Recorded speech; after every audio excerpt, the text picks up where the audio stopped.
So I got the question if Backseat Driver can use shadow-cljs REPL, and yes, it can.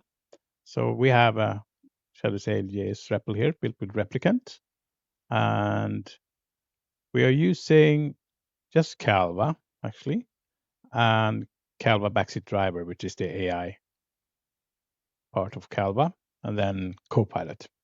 So Backseat Driver is a plugin to Copilot. That's what you need to do this. And then you need to connect the REPL. So you jack in and you choose step seed plus shadow-cljs, and it will start a Clojure REPL. And on top of that, it will spawn off the ClojureScript REPL. We connect the app build, and then we start the app. And now the ClojureScript REPL is connected to Calva, which means it's connected to Backseat Driver. But something is wrong. The Easter day calculations seems broken. Look at that. That's not good. So we need to ask Copilot to fix this. Please fix.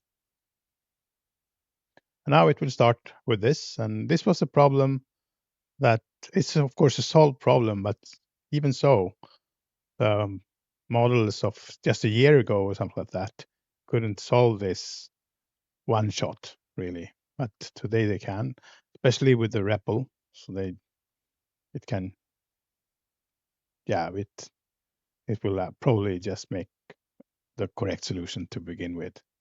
Now we can use the REPL here.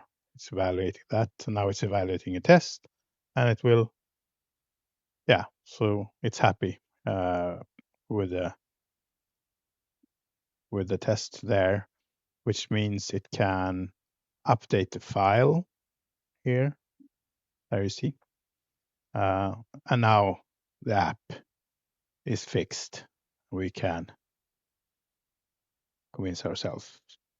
Wow, that seems to be working. Very, very good. And I guess Claude Sonnet needs to